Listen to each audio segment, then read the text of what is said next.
الشيطان الرجيم بسم الله الرحمن الرحيم سبحان الله وبحمده عدد خلقه ورضا نفسه وزنة عرشه ومداد كلماته اللهم صل على محمد وعلى آل محمد كما صليت على إبراهيم وعلى آل إبراهيم إنك حميد مجيد اللهم بارك على محمد وعلى آل محمد كما باركت على إبراهيم وعلى آل إبراهيم إنك حميد مجيد رب اشرح لي صدري ويسر لي أمري واحلل عقدة من لساني يفقه قولي اللهم مصرف القلوب صرف قلوبنا على طاعتك ولا the one who turns the hearts, turn our hearts towards your obedience. Ameen. Assalamu alaikum wa rahmatullahi wa barakatuhu. Welcome and marhaba everybody to Heart Talk. In the last class, we had a sort of an intense class where we were speaking about forgiveness, and we had done most of it except for the exceptions of hate. Before I come to the exceptions of hate, I made it clear in the last class that when you come to me with a specific situation, and if you are expecting me to give you an answer, for example, if it's regarding an office or home or whatever the situation, it's very hard for me to give you an exact answer. Reason being is I don't know the background. I don't know the history. I don't know the whole reason as to why certain things are happening, which are impossible to tell in just one question. So unless someone understands the entire situation, then they are not able to give you the answer that is expected. So in that situation, I would request that everyone needs to assess their own situation with the pointers that we discussed in the last class, keeping them in mind. Then you find the best possible solution for yourself, keeping the pointers that I said, the adab and the akhlaq and the khair khwahi and everything in mind. And then you think of what you can do. The one pointer that I want to point out is that when you feel that you are the mazloom, that means something has happened that has hurt you. So be careful and be aware that you do not bitch about that, you do not gossip about that person, and you do not slander that person. You don't have a mummy day and you talk so much about that person that instead of you staying the mazloom, now you become the zalim because you have gossiped and you have itni backbiting ki hai uske bare mein that the whole whatever they did has been neutralized. So what is the better solution for that? You have a talk with the person.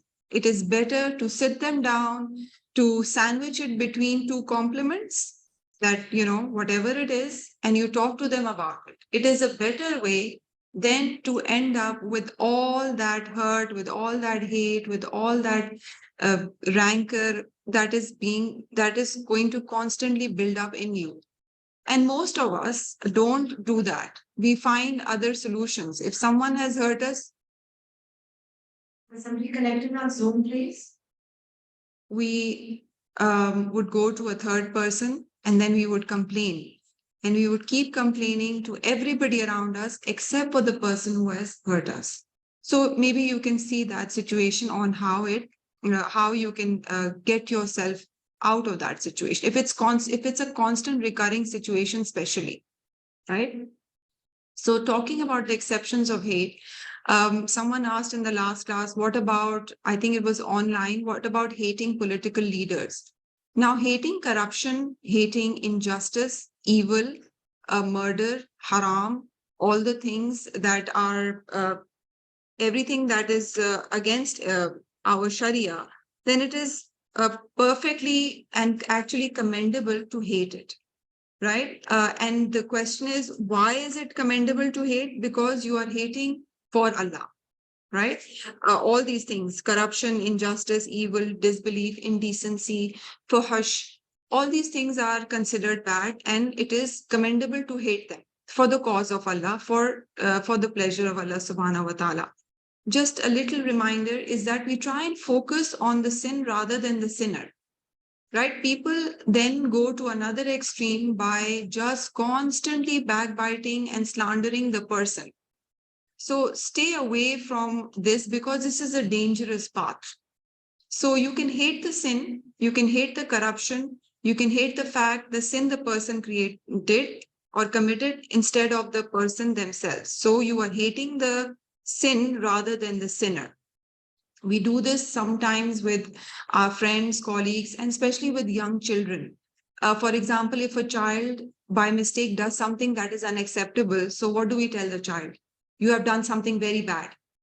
You have done something very bad. Or you are, this is, you're blaming the child. So, well, you have done something very bad is actually fine. But when we go like, you are very bad to have done this, okay, or you are a very selfish person to have done this, so then we are actually now focusing on the person rather than the what the person did. So if we say that what you have done is not acceptable, what this was is not acceptable in our eyes, or this is not a good thing to do, then you are separating the person from the bad deed. So that does not damage the self dignity or the self-esteem of the child. Or even if it is someone who is your own age, your spouse or your friends or whatever. So stop targeting the person, focus on the problem, right? Rather than the person themselves. And this usually happens in marital relations. When we are hurting about something the person did, but we start targeting the person. And when you start targeting the person starts defending themselves. And then the whole fight starts about attack, defend, attack, defend. Problem kahan gayi? Wo to is way lost wherever it was. So we focus on the problem at hand, we focus on the sin or whatever is that you hate, you try and remove that. So you are in a better place. Now, sometimes there was Seemal, I think, asked this, that what if you are, you dislike someone and you're just not liking someone. You just don't want to be with that person. So this is allowed. And this is called downheartedness because this is a natural state. Sometimes you meet people socially, and for some reason, I mean, you don't know the reason, you can't point it out, but you don't like them. I mean, you don't hate them, you don't wish them harm, but you don't want to be their best friend. That's perfectly fine. That's a natural state of your heart. So if you're not inclined to being someone's friend, that's perfectly fine. You're not intending harm for that person. You just don't get along with that person. And this stands for even when you're looking for a spouse. Just because there is no chemistry with someone is enough reason for you not to marry the person, or not to have a relationship, or not to be friends with the person. It's just you just don't get along. There's no chemistry, right?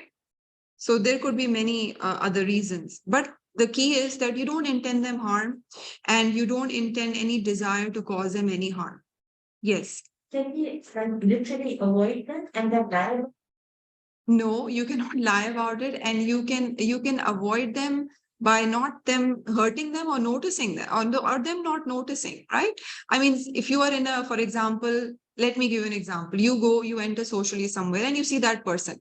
And if that person is far away, you're not obliged to go and say hello to that person. But if that person comes to you and says salam to you, then you return it more nicely. And then you seemingly just join another group of friends. You don't have to necessarily force yourself to socialize with that person. There's no harm in doing that.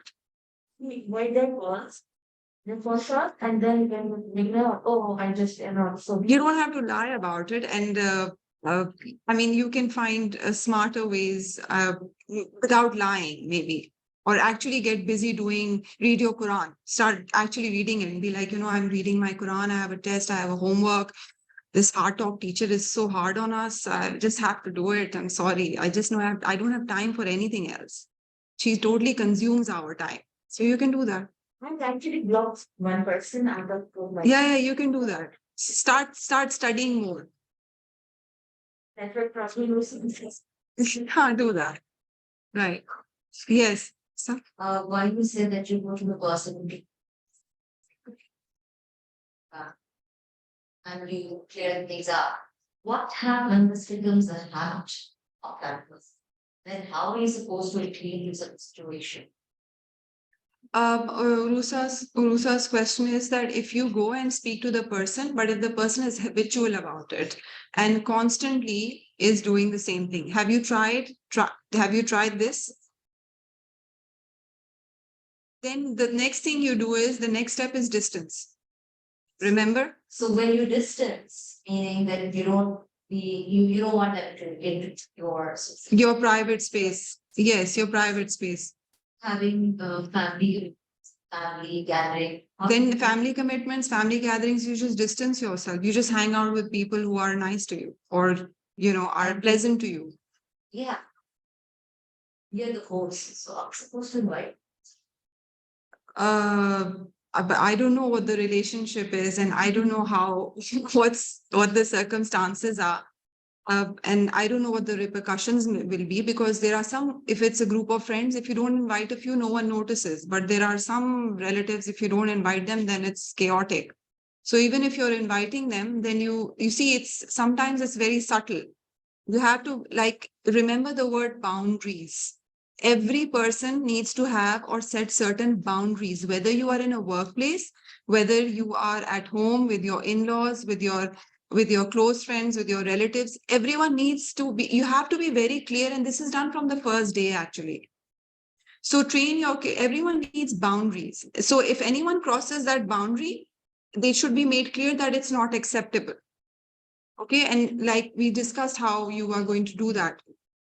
So unless you're not conveying the message that this is not acceptable because this is against ahsan akhlaq, this is against good manners, then I mean, you have to just be very clear about that. I don't know how one would do that, but try your best to deliver that message, because then if people are not learning, I mean, सीधी तरीके से, तो फिर I mean, टेढ़े तरीके से they will learn somehow.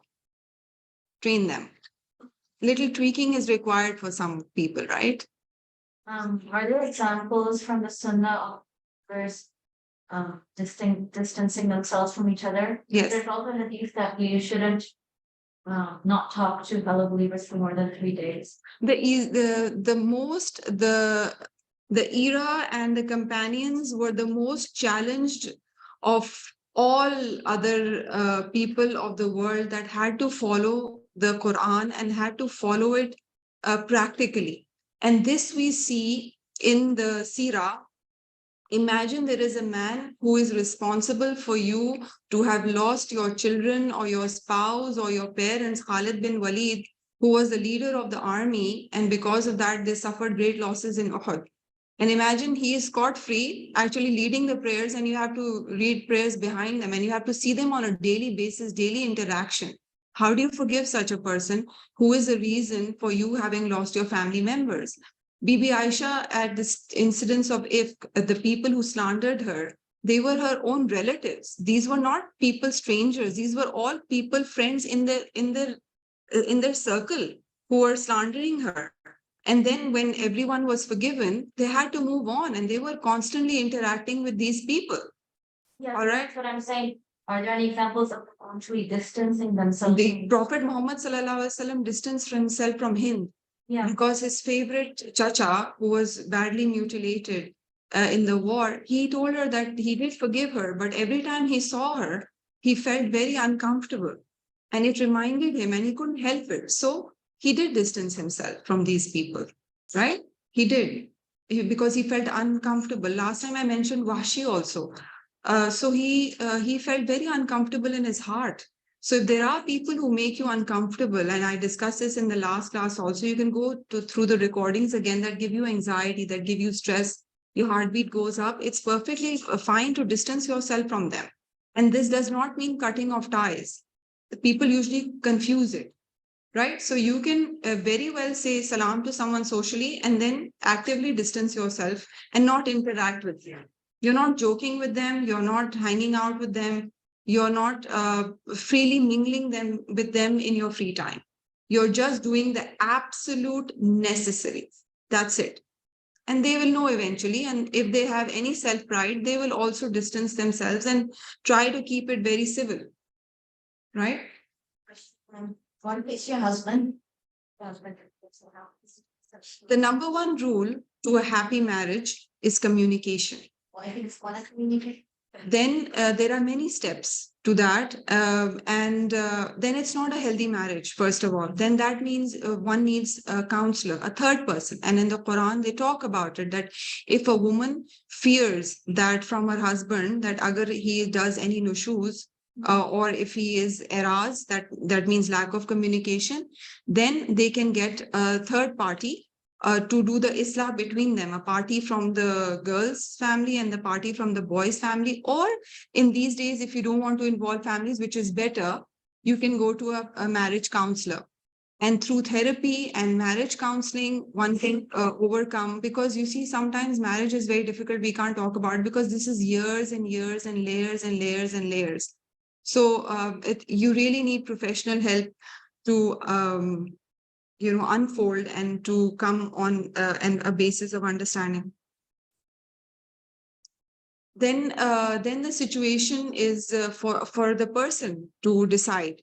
The question, I did do this in the last class, that when one always has an exit. Allah has always given everyone an exit who is unhappy in a marriage. There is always you always have the option of khula and divorce. And you always have the option of staying in a marriage. That's up to the person how bad the situation is. Sometimes it is, I'm not saying every time, but possibility is that when we change, things around us change. So there is a possibility we might be doing something that is cutting all communication. So maybe we need to see that even with our kids sometimes, or with our spouses, and when we change, something around us changes. People are the same, but when we change, things change. So either you become tough on them and they change, or you become soft on them and they change. So you have to make the path that aapko kiske saath you have to be tough and kiske saath you have to be soft. So that is a smart decision, right? And remember, in the first part of Heart Talk, we talked about the Prophet did all these four things. Yatlu alayhim ayatihi. That is what we are doing, reading the ayahs of the Quran. Then yuzakkihim, we do the tazkiyah. Wa yu'allimuhumul kitab. And then he would teach them the Quran, the book, and hadith, and wal hikmah. And after all of these, you come to wisdom, right? So these Quran and Sunnah, like these things teach us wisdom, because they teach us how to create a balance, right? So we need to be living in balance and harmony as much as we can. Now, all that the strategies we talked about in the last class, remember that this was an option that I gave everyone. We always have many options. We talked about the best pathways that the Quran challenges us for Jannah. So for us, the ground is open. We have many levels. Whoever chooses whatever level, it's for them to struggle. The ground is there, right?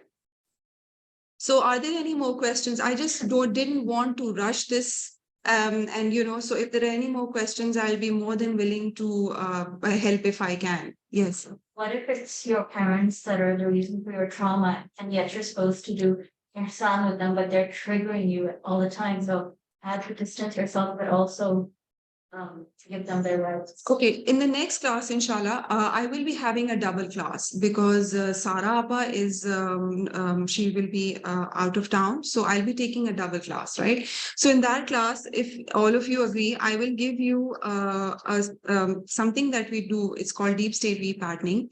We do that as life coaches. And that is an exercise where we are able to get rid of our maybe childhood trauma and move on, forgive, forget, and then move on, right? And I can't give you the exact thing because it has a little hypnosis. We can't do that in class. So I'll give you the steps. Everyone can go home and try them, because there are many layers that to deal with this question. Number one, you have your past, right? So you have to move on from your past. I hope everyone's doing the exercises of forgiveness on the past, so we can just take a fresh start. So first, need to take care of the past, right? You need to forgive the past and you need to move on, because what happens is we are a product of our experiences. So whatever our experiences in the past is how we react or we respond. So we need to change that. We need to change our neurons and the way they react. It creates biases. So once you're able to do that part, then you have certain strategies to deal with your parents. Now, understanding why parents are doing something, maybe they are habitual, maybe they need medication, maybe they need, maybe they are a product of their past and they need help medically. They need to see a therapist or they need to see a psychiatrist with old age. Maybe they're suffering dementia, or maybe they are habitual. Sometimes people are habitual that it's not only the children, sometimes parents give the children stress. So maybe they need medical help, right? And maybe you can sit down and talk to them. But if they are habitual, they might need medical help, they might need therapy, and the family as a whole can do a lot of things together to come to a conclusion, right? And it's a constant process, but it's struggle, yes. But at the end of the day, they are our parents, and as much as we can, we need to be positive about them, right? And there are many strategies that one can do. Maybe inshallah in the next class, I can just talk about those strategies and you can try them at home, right? We have an online question. What about those family members who hurt you and pretend we hurt them and they always want to be entertained? Well, don't entertain them. I mean, you're not obliged to entertain people who constantly hurt you. I just talked about boundaries. Write the word boundaries down for yourself. And please, Alina and everybody, set your own boundaries. Decide where someone has to stop, when, and if you are letting people walk all over you, then you will become a doormat. And you are not a doormat or a punching bag, right? So decide for yourself what your boundaries are, and then and protect yourself from getting hurt. Now, like I said, and if they are pretending that they hurt you, just distance yourself. That is the best way to distance yourself. And if people are forcing you, then whoever is forcing you to, then you have to tell them, but this is what's happening and it's not possible for me. And I want to keep things in harmony. So it's better that I keep my distance rather than things exploding up and getting in everyone's face, right? So the key words here is set your boundaries. You are not a doormat. Remember the etiquettes that inshallah we'll be doing this in the next topic, heedlessness. I'm taking the last question, then inshallah we'll do more questions in the next class because I'll have a long class, but I'll take your question. Right.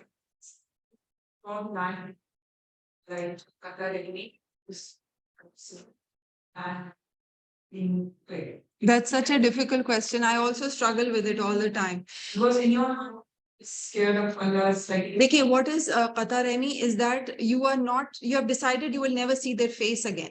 You are not doing that niya. Eid pay, you will send them gifts, you will send them Eid Mubarak, and you will maybe visit them once on Eid. If they are better than that, depends on where they are on your scale of 1 to 10, the danger zone. So you will distance yourself. Some people need to be met once a year, some maybe once in 2 years, some maybe once a month. So you have to decide where are they on a scale of 1 to 10. And so you just decide for yourself, because the point here is we have to protect our own iman and our own dignity and our own peace, right? And we are not doormats, and we are not obliged to, and we are not, remember a mu'min is a believer is merciful, but he's not naive. So you have to make your own boundaries. So I hope that makes sense. So everybody can work around it. Take little steps at a time, see how that works. And maybe then take professional help if needed. So I hope that wraps up with our with hate and its exceptions, and then we move on to the next topic. which is very interesting. Heedlessness. Now, what is heedlessness? Remember that what does this look like? This heedlessness, even a picture background mein kya, what is it? Yeah, it's a swimming pool. So keep that in mind. Now, I put the swimming pool for a reason. Allah subhanahu wa ta'ala has said, وَلَقَدْ زَرَعْنَا لِجَهَنَّمَ كَثِيرًا مِنَ الْجِنِّ وَالْإِنسِ. Surely we have created for hell a lot of people from among jinn and mankind. لَهُمْ قُلُوبٌ لَا يَفْقَهُونَ بِهَا. They have hearts wherewith they do not understand. وَلَهُمْ أَعْيُنٌ لَا يُبْصِرُونَ بِهَا. And eyes wherein they do not see. وَلَهُمْ آذَانٌ لَا يَسْمَعُونَ بِهَا. And ears wherewith they do not hear. أُولَٰئِكَ كَالْأَنْعَامُ بَلْ هُمْ أَضَلُّ. They are like cattle, rather they are much more astray. أُولَٰئِكَ هُمُ الْغَافِلُونَ. They are heedless. So Allah says in Surah Araf that Allah has created hell for a kind of people who do have the hearts, who do have the eyes, and who do have the ears, but they do not hear, they do not see, and they do not think. And here the heart is taken as an understanding. That means it's a thinking organ. And we did this in the first classes. And this is all spiritual blindness and spiritual deafness that we are talking about. And these people are like animals. Or Allah is saying it's rhetorical, rather, bal. Bal is rhetorical, means rather, that means they are worse than animals. And these are the people who are ghafilun, ghafla. So heedlessness in Arabic is ghafla, which means that you are someone who is not aware of their surroundings. Imagine, why has Allah compared them to animals, and even worse? If you see a lizard, when it comes out of the hole, it looks left and right and left. You see a mouse coming out, then it's very vigilant, constantly aware of the danger, right? You see a dog, even when it's eating food, then it's very conscious of anyone coming close to its food. And fish, they are constantly aware in the water. So all animals are constantly in a state of awareness. It is only human beings that are more like in a state of heedlessness, because they are not aware of the dangers. In fact, it is the intelligence of man that is the reason for its demise, and the reason for it to be, in a state of total loss. If you see a rat, sort of a rat that makes two burrows, and if it senses danger in one, then it goes out the other, right? So when you see these animals, some of them become domesticated. And when they become domesticated, they become very secure. They are put in fences, they are fed, they don't have to bother about the food, they feel very secure. So they become very, they're not aware of the danger. So they now need a shepherd. They need someone to take care of them, because they have become careless, not paying attention. So similarly, man, when they say, Allah says, becomes worse than these animals, is that man is in a state of loss. He is not worried about what endangers him. Their heart is in a state of ghafla. And in Arabic, if any word starts, it's just interesting. So I'm sharing with you, any word that starts with a ghain is usually means something covering, something veiled, and something hidden, right? So it's ghabara, it's ghafla, and it's wolf. That means when their hearts are covered, like ghilaf, we have the word in Urdu also, ghishawa, and we will do that. This means, generally means it be veiled, hidden, covered. Now, the reason I have this background as water is like, allazina fi ghamratin sahun. Allah subhanahu says in Surah Az-Zariyat that these are the people who are like, they're so heedless that they're sleeping in the depth. They're so heedless. So it's like you can imagine a pool, and you're supposed to be aware in a pool or a body of water, and you're just sleeping in it, completely unaware of the dangers that if you will drown or something, but you are just sleeping. How the concept is very alien. So this is the feeling that when people are in a state of complete heedlessness. And there are certain signs of heedlessness. And I am missing a few slides. Okay, so the first sign of heedlessness is when Allah subhanahu wa ta'ala says in Surah Anbiya, اقترب للناس حسابهم وهم في غفلة معرضون. That means that the reckoning, unka hisab is close, but they are in total ghafla, they are in total negligence, and they are turning away from the signs of Allah subhanahu wa ta'ala. Now, what are these signs? We see them every day in our daily lives. People who are not paying any attention to what is going on in our daily lives from our past to our present and where we are headed in the future.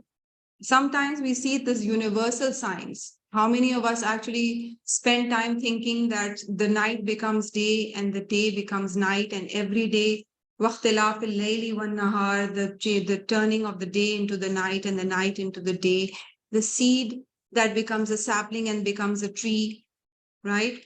And all the things in the universe, the orbits, the cosmos, and the sun revolving around its orbits, the sun, the earth, which is just hanging muallaq into the space with nothing holding it.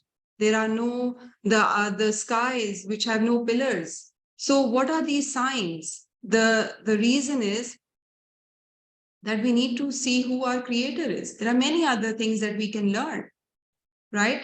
And the fact that when people die, where do they go? What is this just life? What does that death mean? Is it over for us? Is there another life? Why are we sent on earth? What is our purpose of life? So when people who are just focusing on things that are not relevant, games and fun, or busy in their life, and not focusing on the things that are more important to them. They are not concerned about, they are careless in paying attention to what is infinitely more important in one's life compared to maybe material goods, right? And the most menacing form of this heedlessness is, like I mentioned, resurrection, our divine purpose of our creation, accountability, ultimate standing, and judgment day. And I want all these online students and all of you to say a kalima of shukr. Alhamdulillah, I was feeling so blessed today that out of all the people that are in Pakistan or abroad, we are the blessed ones that Allah has given us the tawfiq to come and sit and listen to the ayahs of the Quran and to contemplate and to, to think and to learn. What could be a better place to be than this? Right? So, and there are so many people, and we need to include them and do dua for them, that those who cannot attend class today because someone in their family is sick, someone is not feeling well, there is an emergency, there is a death in the family. So whoever is able to attend, Allah subhanahu wa ta'ala today has kept us in afia, that we are able to attend this class relaxed and in peace, and just able to focus on something that is helping in our self-development and ourselves. This is such a blessing. So we need to pray, may Allah make it easy for all those who are attending this class, that, all those who are sick, all those who are suffering, all those people who have emergencies, pray for them, that they are able to also attend these classes. And Ramzan is also ahead. So I want you to start praying that may Allah make Ramzan easy for us, that we are able to attend the classes. May all of us keep everyone in our houses safe and afia, and everyone, our servants are doing well, everyone's healthy, our children are healthy, our spouses are healthy, and our economic situation is good. So we can just do what is, which is the best thing to do. And this is really a luxury that not a lot of people are getting a chance. And so many people don't even know. You want to call them to class, you want to tell them how amazing it is, but most people don't know the importance because they've not sat down in class and really they have not tasted the sweetness of it. So this is a moment that, alhamdulillah, that right now we are not in a state of heedlessness, right? We are in a state of awareness. Okay.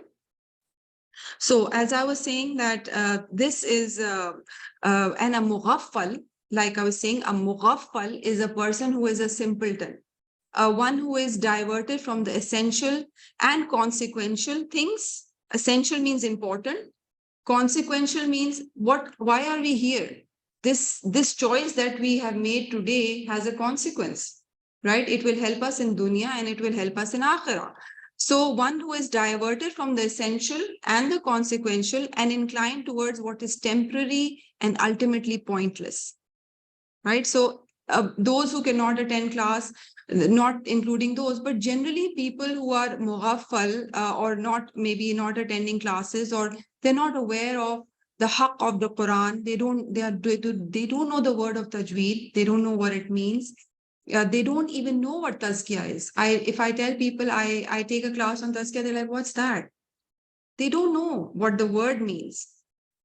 So there are so many people, and they will know the latest of fashion, they will know the latest what's happening where, they will know all the places to be, but they don't know the most important thing.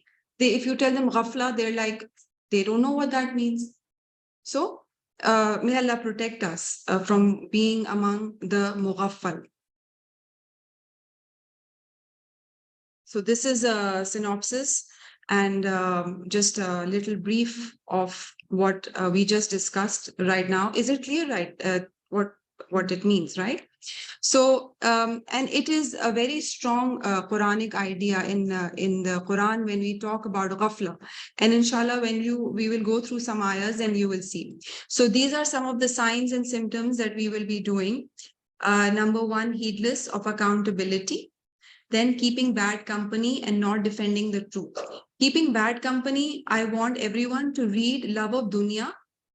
I will not be talking and I will be listening to all of you from what we did in the last class, because in Love of Dunya, we did the importance of keeping good company. So I want you to take slides or notes from that, and I want you to freshen that up and bring them to class. And some of the examples we did, even for the new students, maybe unka bhi acha revision ho jayega, right? So keeping bad company and not defending the truth. And number three is enslaved by technology and social media. Today, I feel a part of me is missing, really. And it's because I forgot my phone at home. So we are really enslaved by technology and social media, right? So we will talk about this. Are there any questions? Okay, we have one online. Can my daughter join? Okay. Your next class, yes, yes, Jahara, she can join next class. You will just have to register yourself, register her as a listener, inshallah. Right? So are there any other questions regarding the topic today that we did, heedlessness, or if you remember anything about hate or forgiveness that we did in the last class? I want a review from all the students.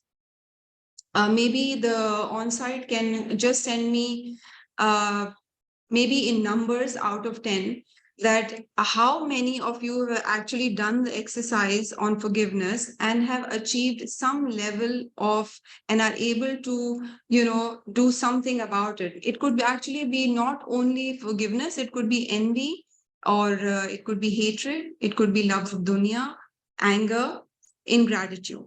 And you see, if you're not doing your muhasba, that is, if you're not doing your accountability, and if you're not going back to your improvements, then this is time wasted.